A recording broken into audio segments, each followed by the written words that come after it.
This time on Poll Hub, it's the end of the year, so we're looking back and we're looking forward. How did the polls do in 2018? What have we learned as we head into, another presidential election cycle? Plus, America's top New Year's resolutions and the most annoying word. I'll tell you one thing, it better not be Poll Hub. And hi, everybody. Welcome to Poll Hub. I'm J.D. Dapper, Director of Innovation here at the Marist Poll.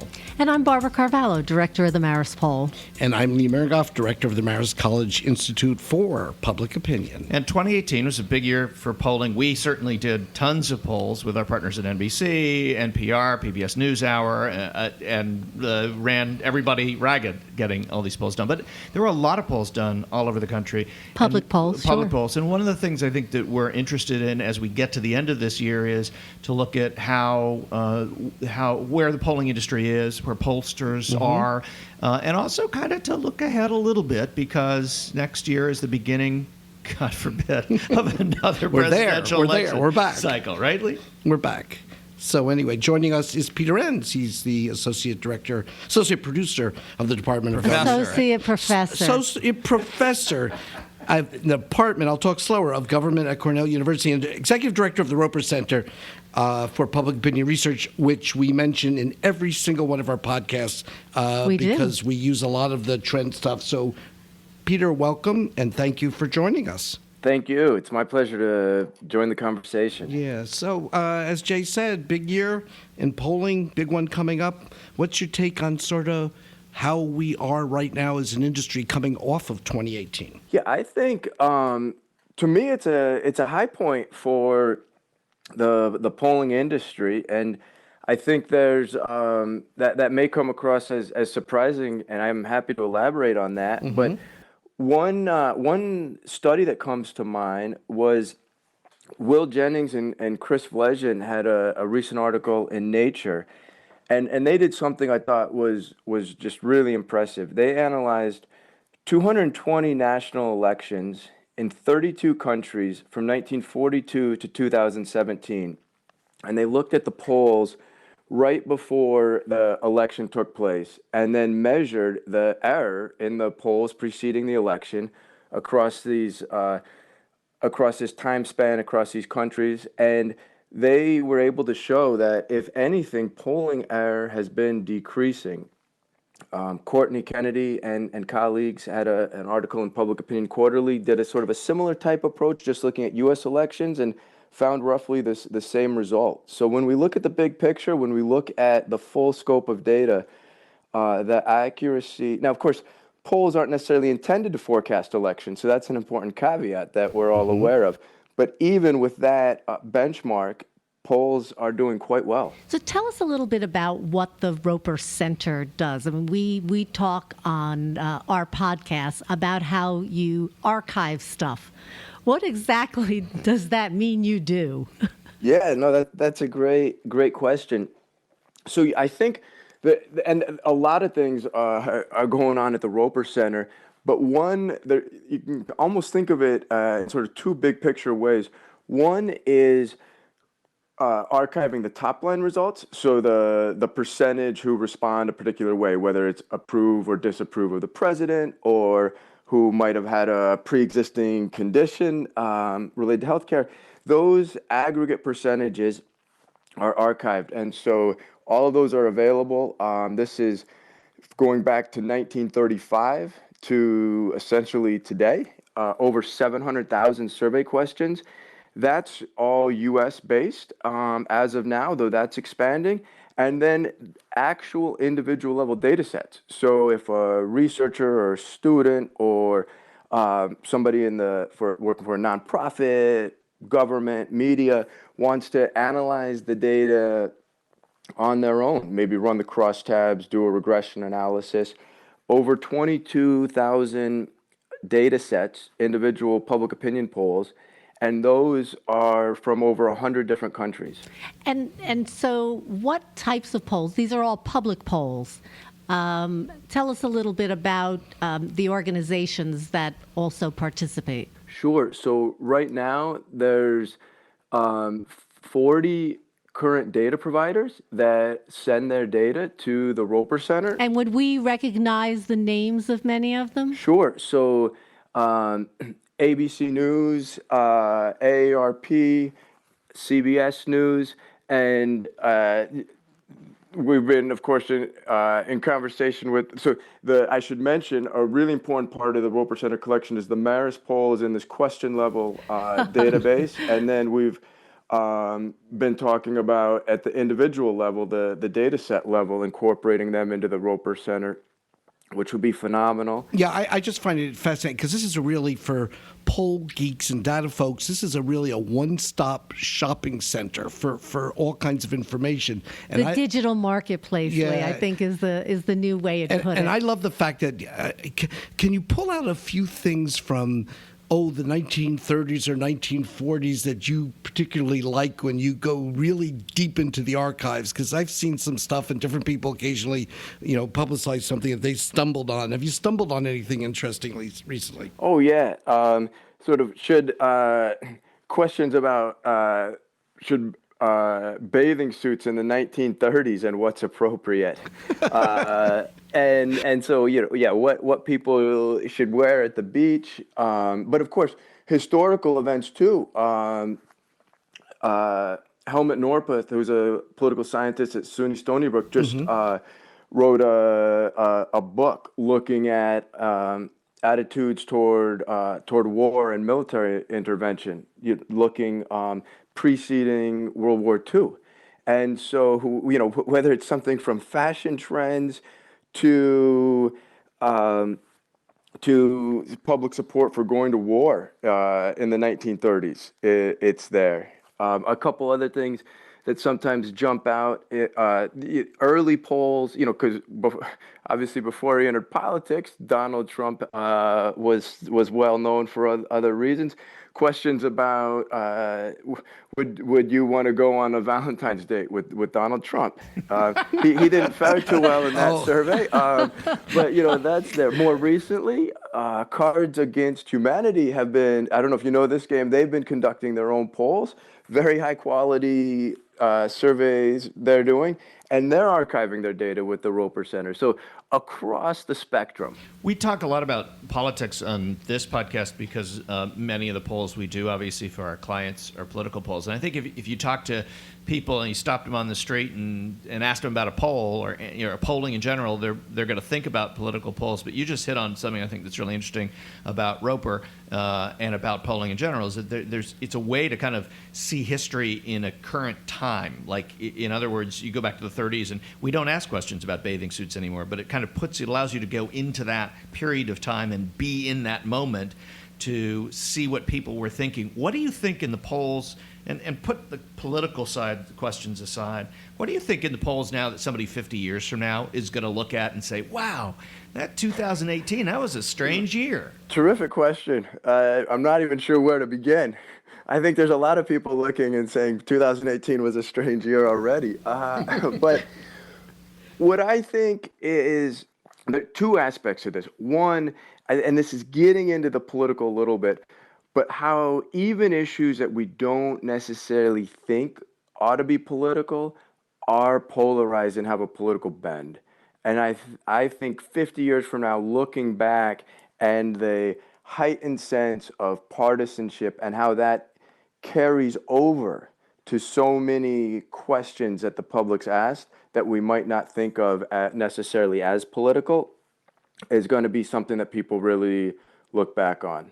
I think there's always going to be questions about, what's your favorite movie, that type of thing. Who would you go on a Valentine's date with? That will always be fun to look back on also.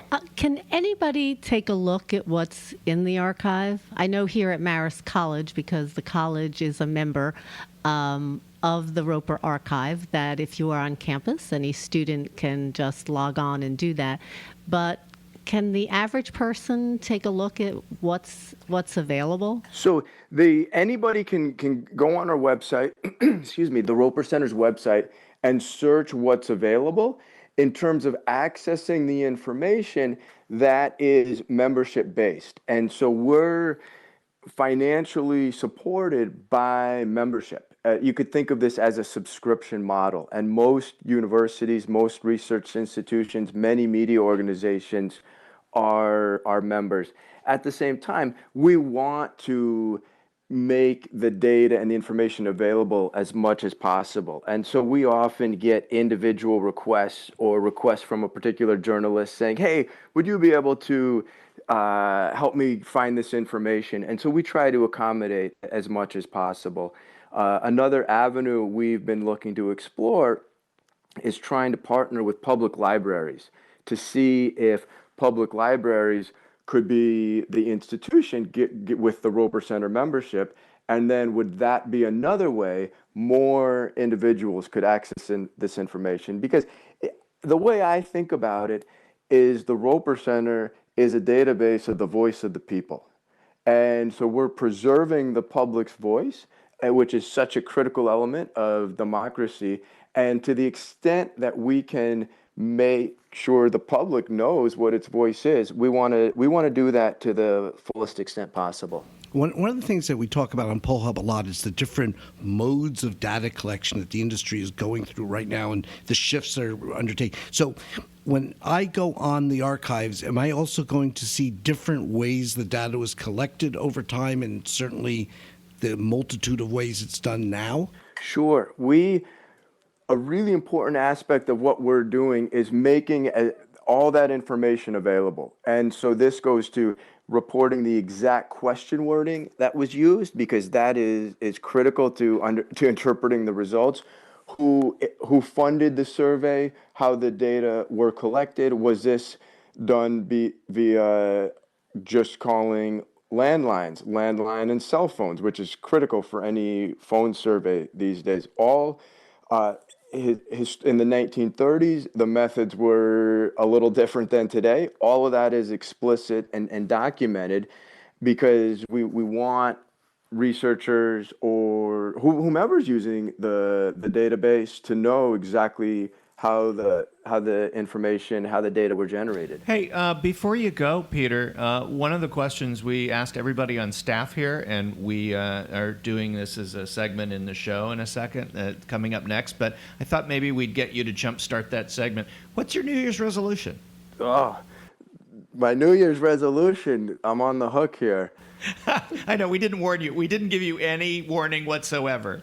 You want me to come up with something? Sure, yeah, just make something up, right? No, haven't you been thinking about this maybe, all year like the rest of us? Ha, ha, ha. All right, I play a lot of ice hockey in the adult hockey league in Ithaca.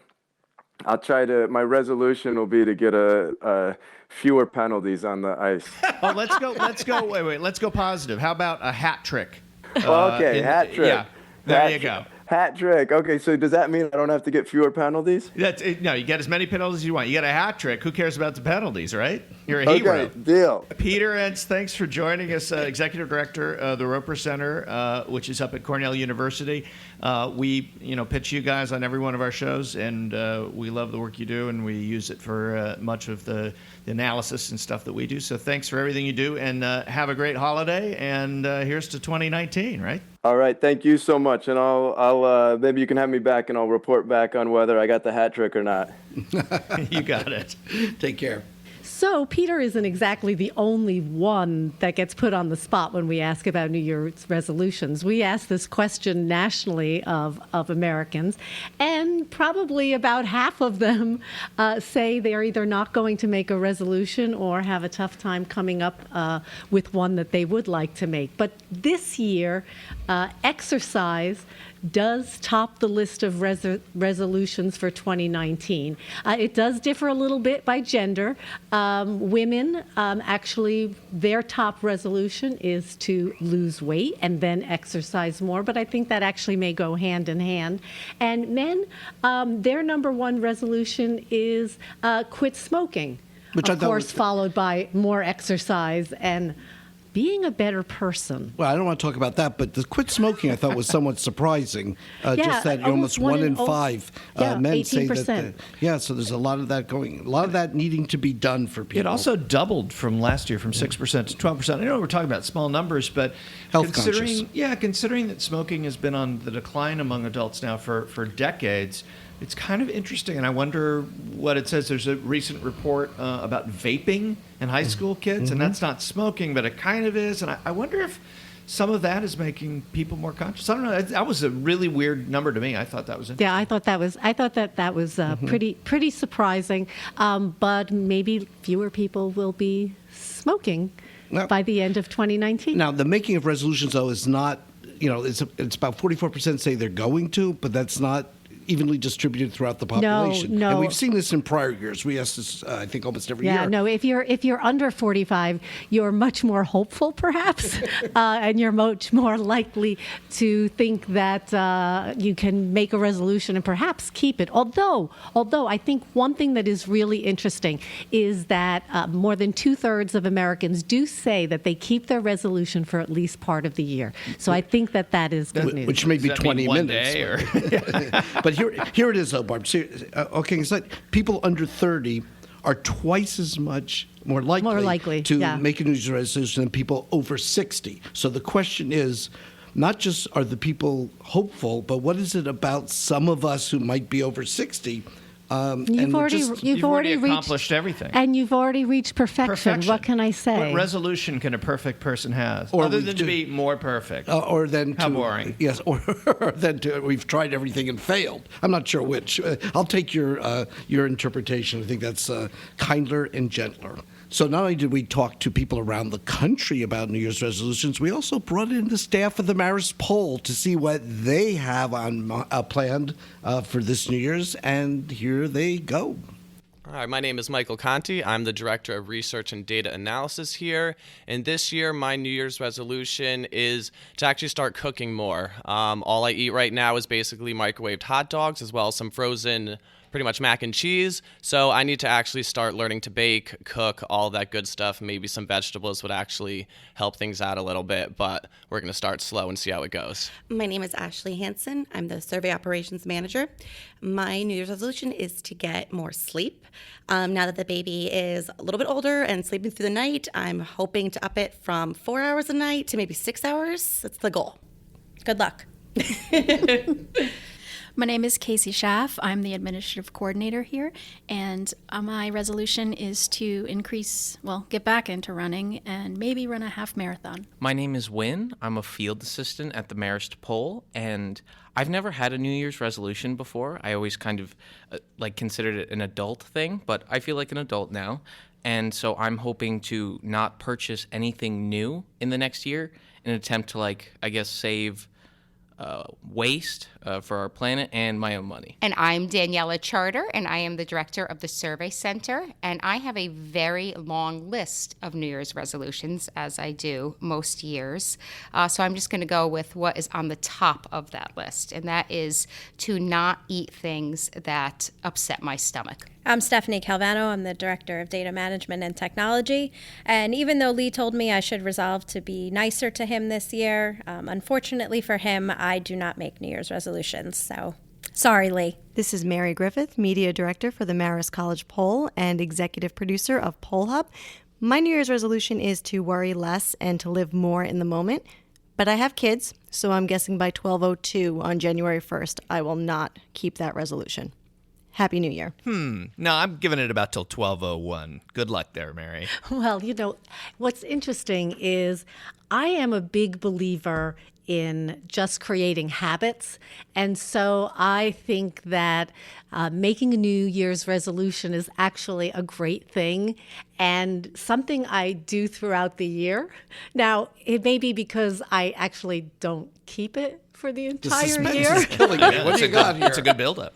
But I think my resolution, and this is one that I often have, coming out of a really, big and busy election season. Like the one we've just had. I know, Exactly, like the midterm elections. I'm feeling horses are somewhere in here. Well, to spend more time with, the people I enjoy being with, both two-legged and four-legged critters, and to just make more time. You've got four four-legged critters at home. Dogs, now. that's correct. And then yes. you've got three Three. four-legged critters. Yes, at the barn. At the barn. At the barn, yes. But I think habits are really great. And the one thing about making a New Year's resolution is that it doesn't take long to create a habit. And so between 2 weeks and 30 days, if you can really hang in there, you may make it through the whole year. My goodness. Jay. Are you energized and excited about that, Lee? No, for your resolution? I want to hear yours first. And then So I'll I've see got if I like it. the most popular one, which I've never had before, because for years I lived in New York City next to a gym, and I worked out all the time. Part of it was as a reporter, there's a lot of stress. You're running around, and it's like, and I'd get off at a certain every night because the news was on, the news was off. You go home, and so I had a real set schedule of exercising, and I haven't for years now. It's been 6-7 years, and though I get a lot of work in the summer, I work out a lot in our farm or whatever it's called. I mean, workout right. is not exactly, weights and the treadmill. But the winter is really hard because I drive down here and I go back up and it's -6 or it's 5 or it's 5 inches or 10 inches of snow. And the last thing I'm going to do is go out and do work in the yard. So I have a plan. And I've scheduled it. Do tell. And it starts in January. No, it's just a plan to get to a gym that's in a high school near me. Well, I live in a very rural area, so that's I'm going to get back into it, and let's see if it works. I think that's a very noble. But do you thing. have some advice? So how many times a week do you plan on 3? doing? 3 times? Yeah, I did 4 for most of my 20s, 30s, 40s. Of course, I'm not out of my 30s, so I don't know what I'm talking about. I don't know what you're. And so 3 is more realistic, and it could slide to 2 easily. Although 2 good 45-minute, really just working hard the whole time, no rest. Those are good. I mean, it's better than doing what I'm doing now, which is very good at lying on the couch and exercise, doing the crossword puzzle. With Aaron. Good for the my cardios. Good for the cardio. So Lee, well, first of all, I'm going to start with a wish for the new year, and then segue into a resolution. So my grandmother used to say at this time of year, "Good yor, good gesund," which technically translates into have a good year and good health. And I think that's certainly for all of those who have gone before me on this on the resolutions. That would certainly apply. And Very taking nice. her advice and also following in your lead, I think this is a time for exercise to create the health. And if you're going to do it 3 days a week, I think I got to go with the other 4. Oh, Lee, 4 please. days a week. Yeah, do you have to right? make everything a competition? Seriously? 4 beats 3. And if he goes to 2, I could go to 5. And what is your exercise going to be? What are you going to do? I'm going to be doing bicycle. Really? And A bike inside, not biking out on the streets inside, of Poughkeepsie. inside. Yeah, And then Might be the scary. old walking. I like walking. Walking. It's Walking's good for you. good. All Yep. right.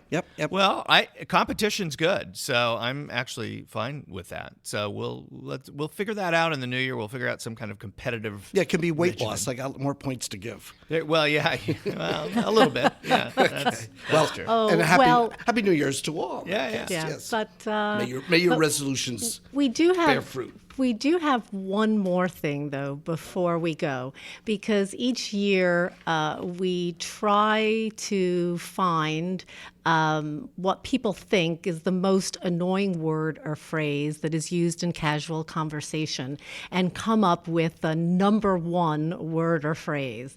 And this year, it's just like whatever.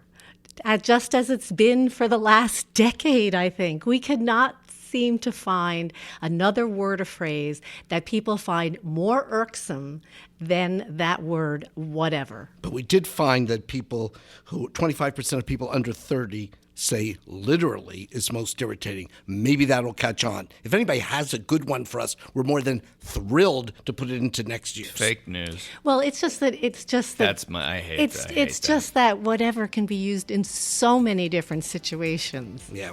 So it's really tough. But we will keep whatever. on trying. Yeah. Whatever. Yeah, I agree. Whatever. All right, well, that'll do it for this edition of Whatever. No, Poll Hub. I'm sorry. Yeah, Poll Hub is a production of the Marist Poll here at Marist College in Poughkeepsie, New York. Mary Griffith is our executive editor. Whatever. And Kenny Marples is our whatever editor. And we'd also like to thank the Roper Center Archive at Cornell University, and particularly Peter for joining us today, because not only does the Roper Center provide us with the ability to look back in time at survey questions and results over the decades, but also allows us to track the trends. And when you're planning your New Year's resolutions, please take a minute out to send your questions to pollhub at marist.edu. I can get that straight. And reach out to us on social media. We're at Marist Poll on Twitter or Marist Poll on Facebook. And don't forget to subscribe. Maybe that is the New Year's resolution. That's a perfect For everybody. Everybody Yes, should everybody. subscribe. So we should say this is the last podcast of the year. So Happy Happy New Year. New Year. Yeah, it does it.